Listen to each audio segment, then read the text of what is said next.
Right, wrapping up this three-part No Man Reborn story here. That is what I have decided to officially call this No Man Reborn, based on a line of dialogue in this issue. It didn't have a catchy title, and I thought Return of No Man might confuse it with that other story.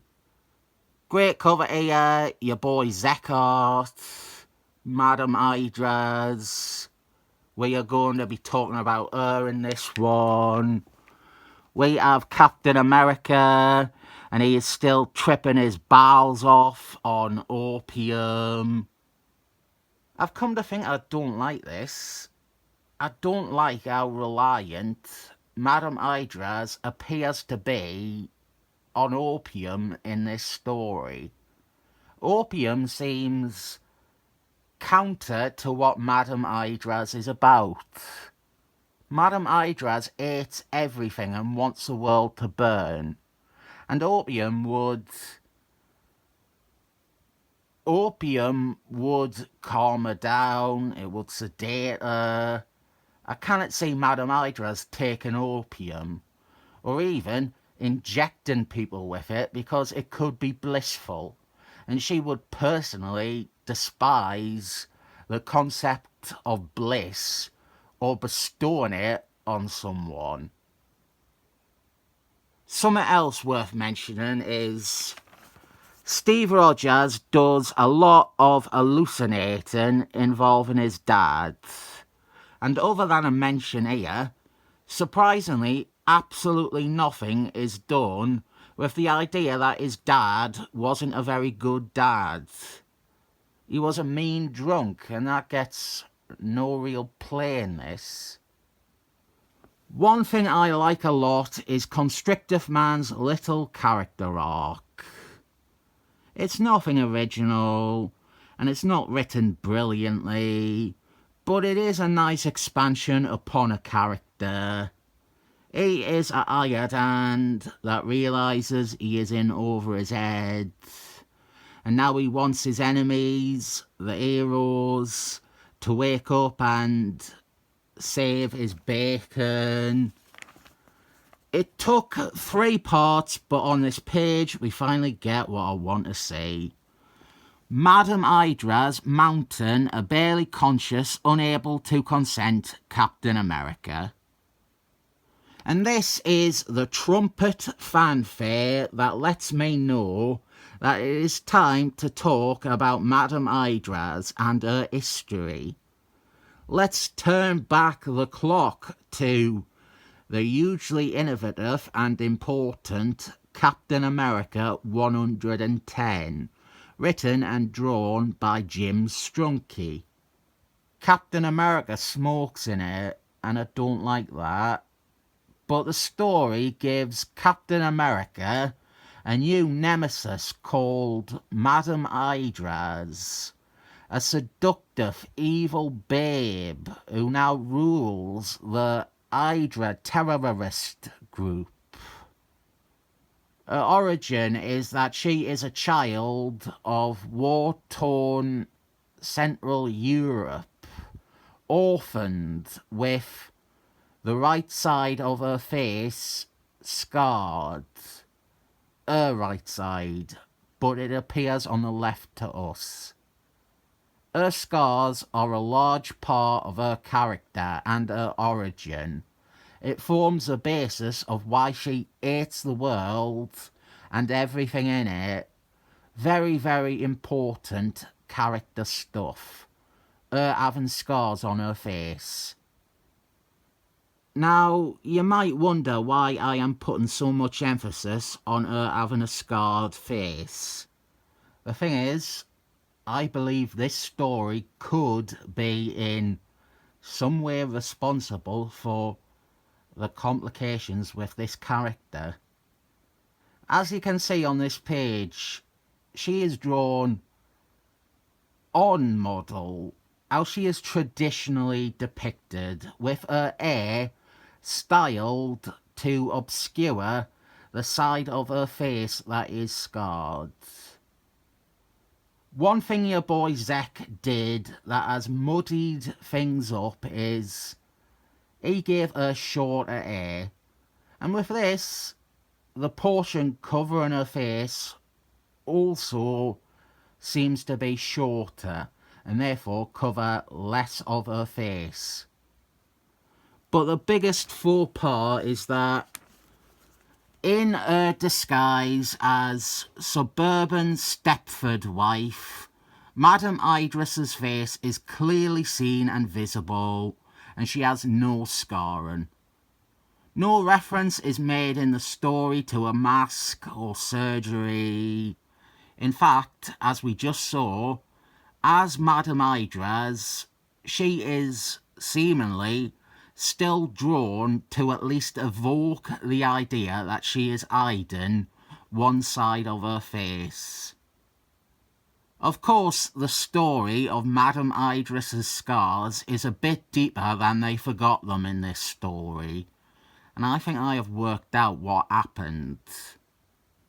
Madame Hydra's second appearance was in Avengers 107 by Steve Englehart. It doesn't matter much.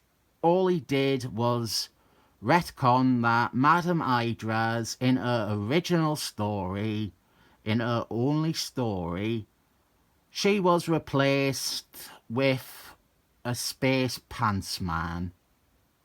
Completely pointless shit, but obviously influential on the career of Kurt Busiek. Steve Englehart continued to write Madame Hydra's in Captain America, and while both the artists he worked with maintained the hair covering one side of her face, no reference was ever made in the script to a reason for this. It would appear to just be a style. In Captain America 181, which features a letter written in by Marky Mark J, Madame Hydra appears with her face partially obscured for seemingly no reason, besides that it looks cool. Christopher Clairvoyant continued the trend in various other titles. She would appear with her hair covering one side of her face, but her scarring would never be mentioned, despite it being the source of most of her character motivation. And this story, when she is playing Betty Draper, it is the first time we see Madame Hydra's face outright without hair covering it, and we have a lack of scars. Now, I am not trying to excuse Jim DeMatteis, or rather the editor, Marky Mark J, for fumbling this, and I'm not trying to shift the blame to Englehart or Clairvoyant either, because there's a few factors at play. I think it is the case that to observe any of Madame Hydra's appearances outside of the first one, it makes absolute sense that you wouldn't know her hair was like that for a story reason. There is another important thing.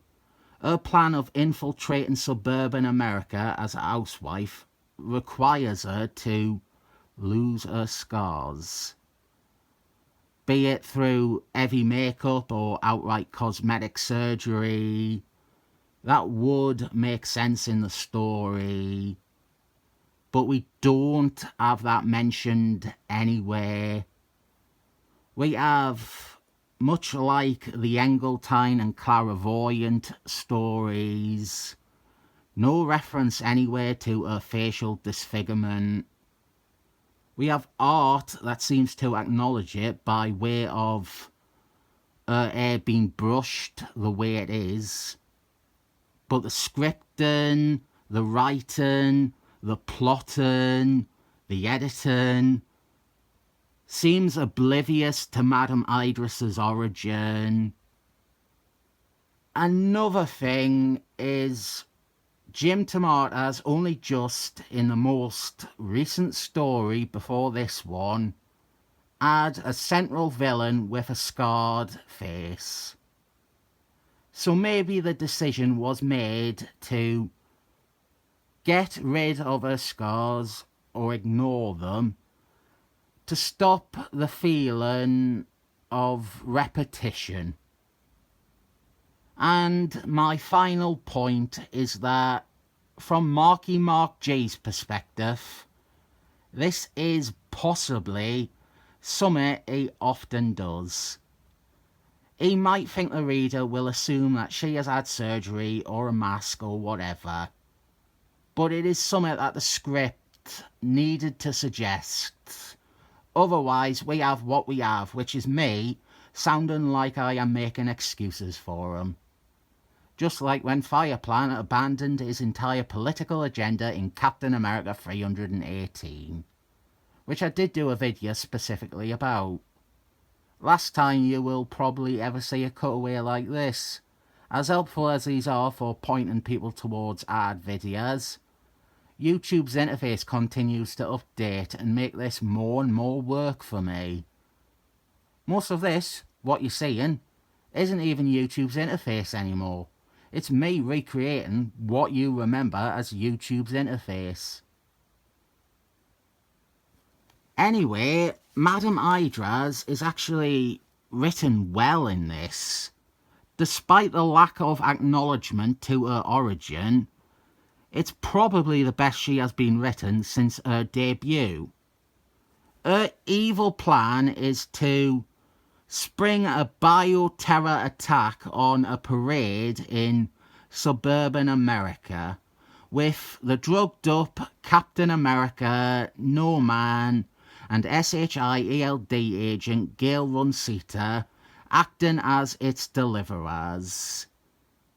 I imagine all these kids are real excited to actually get to see S.H.I.E.L.D. agent Gail Runcita in the flesh in their town of Artsdale.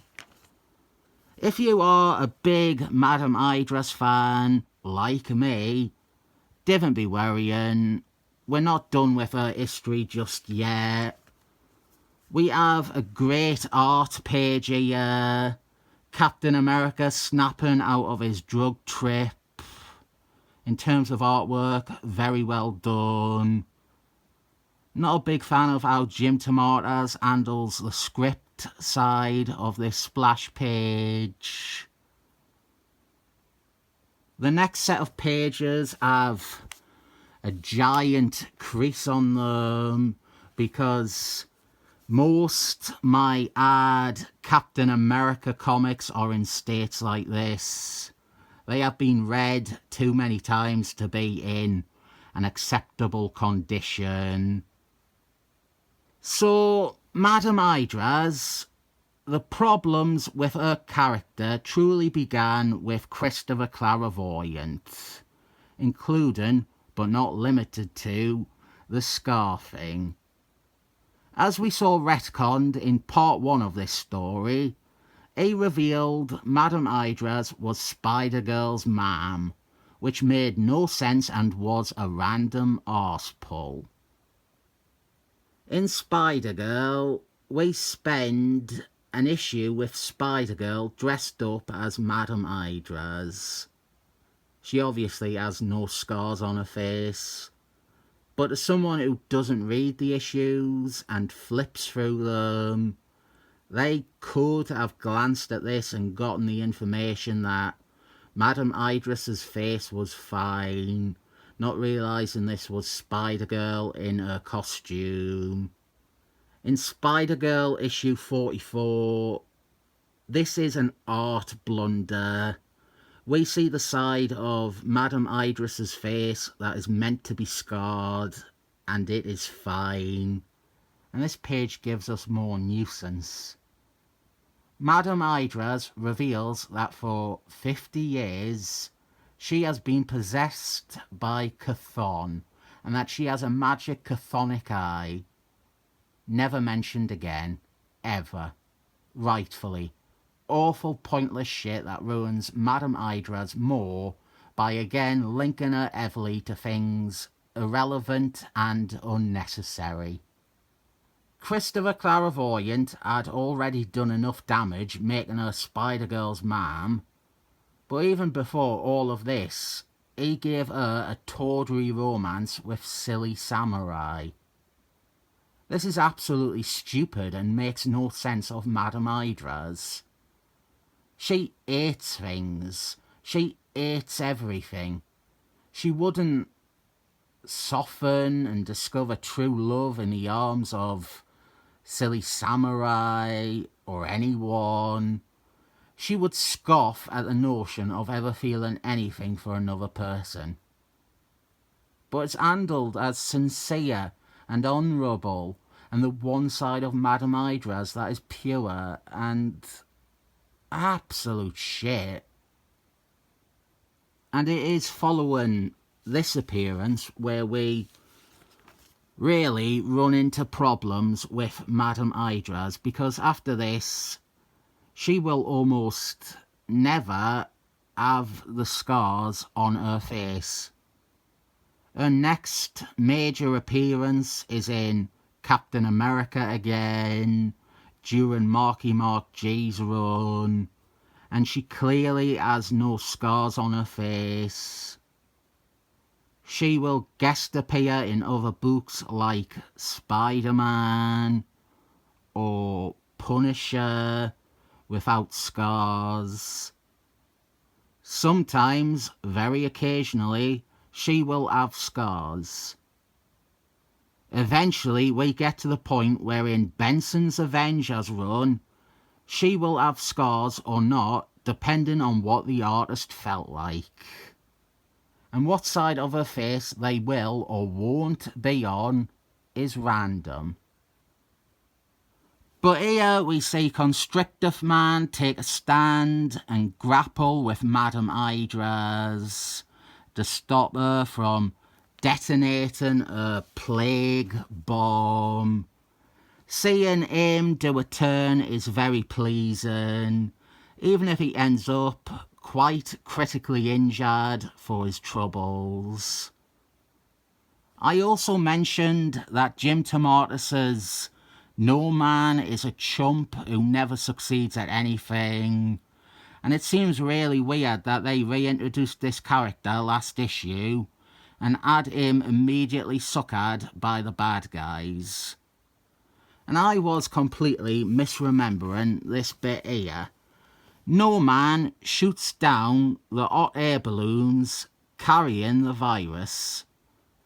I was, in my head, remembering this as him missing the shot and giving up and crying about how useless he is.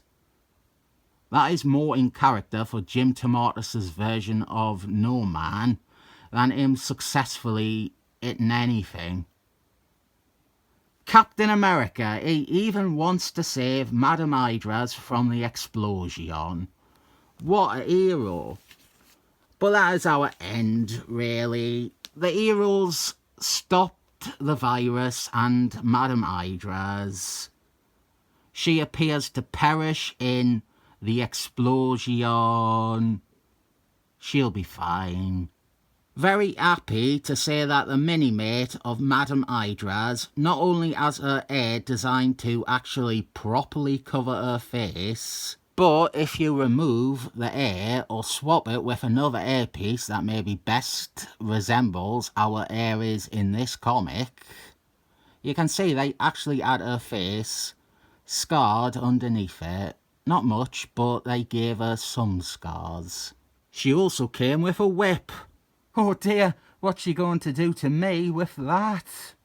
Just for a bit of fun, I wanted to see if I could make Madame Hydra's in a housewife disguise. There probably is a better mini-mate out there with a jumper that better matches what she has here.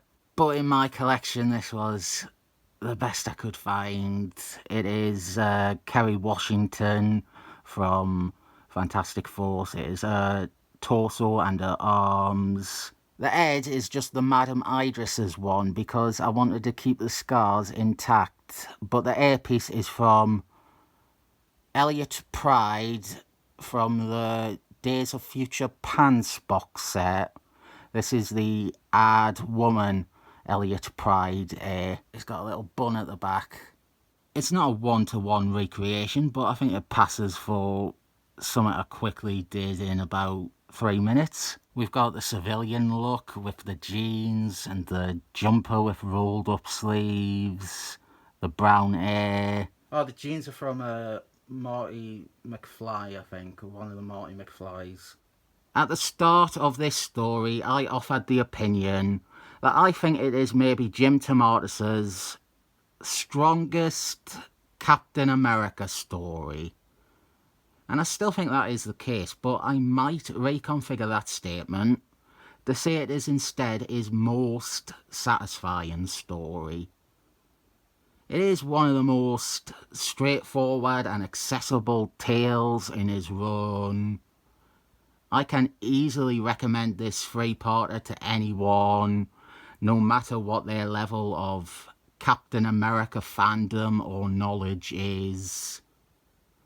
What is your favourite Jim DeMatteis Captain America story? I'm not sure if I would say this is actually my favourite. The Baron Zero one seems far more... That is what I'd probably consider my favourite, but... This, which comes straight after it... Actually, he had a pretty good stretch of issues with 2 quality stories after the other. And actually, the next 2-parter is great too. Yeah, issues 275 to 285. That is... Fuck. Unfortunately... Right. Let's say 272 and then 275 to 285. Those are the Jim DeMatteis high point. If you're on a real time limit and you can only read the bare bones, those 12 issues are what you need. Wonderful stuff. 272 is a bit of setup you need for 275 to 278. I'll give this 207 thumbs up.